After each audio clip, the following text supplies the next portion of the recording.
My topic is forgiveness. And I don't know why they made me get that topic, but I'm sure I'm needed at it very bad. So, has anyone ever wronged you? I mean, really wronged you down to the core? You know, all of us have probably been wronged by somebody, and maybe we have wronged somebody, and we've had to forgive. Boy, that's a hard word to say. But Peter even struggled with this here word of forgiveness. In fact, he was so questioned about it, he asked Jesus, and this is what Jesus said to Peter. Lord, how many times shall I forgive my brother or sister who sins against me? Up to 7 times?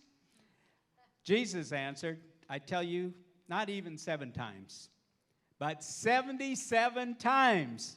Whoa! How many of us could ask somebody to forgive us 77 times? How many times would they forgive us? That would be the question to ask. The pain is worse when someone is close to us, and it's probably a family member, or maybe it's a dear friend, or maybe it's just another Christian. And so all of these things play a part in each of us. And you know, our human nature, how many have a human nature? All of us do.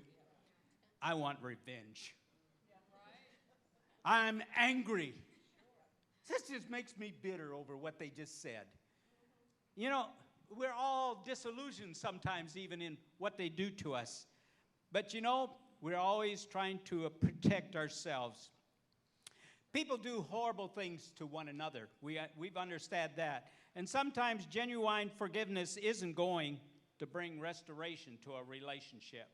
How many of you have lost a friend at what you thought was a friend, and no longer they are friends to you? And so we know sometimes they're irreplaceable. You can't change the things, and I can't find page 2. Paul Harvey, page 2. You can imagine what we went through in his mind. I want to tell you about a story. And this story is so familiar to all of us. It's the story of Joseph. All of you remember him. And I think he sets a tremendous example. And if you got time to read from chapter 37 in Genesis to chapter 50, you will see a great story of a man that had to forgive. And when we look at Joseph's life, we see that his jealous brothers had so much hate and bitterness towards him that they wanted to kill him. And we know that they threw him in a pit, and then they got a little compassionate and said, oh, here comes a group of salespeople. Let's sell him, and then we won't have his blood on us. And so they sold him, and he went to Egypt. And you know the story as he goes to Egypt, and he is sold as a slave to Potiphar. And when he gets to Potiphar's house, everything is going good.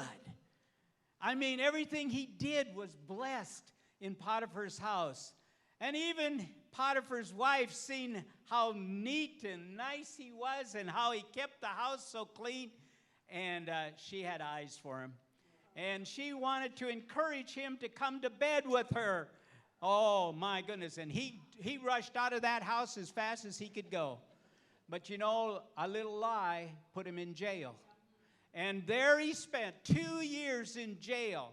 And while he was in jail, he made a couple friends there that he was taken care of. And they had a dream. And so he says, can I interpret your dream for you? And so he shared that with them, and sure enough, they were out of the prison just like that. He said, don't forget me. Remember me when you get out. Help me get out of this thing.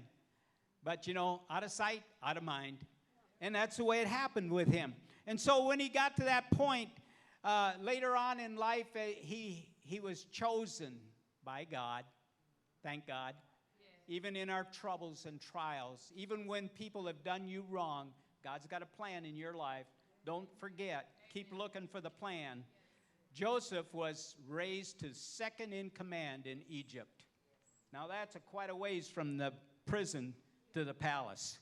And so when we see him come to that point, eventually his brothers come there to get food, and immediately he recognized his brothers, but they did not recognize him.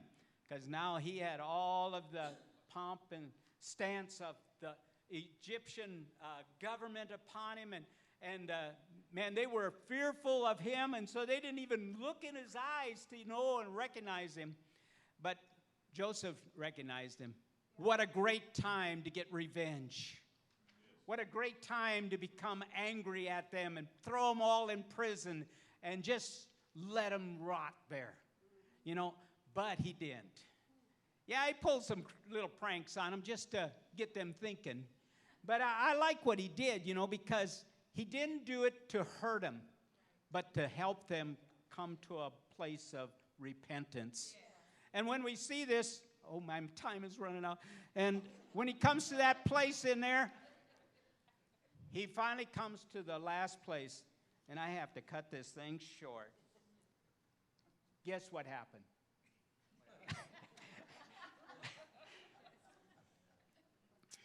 Let me tell you.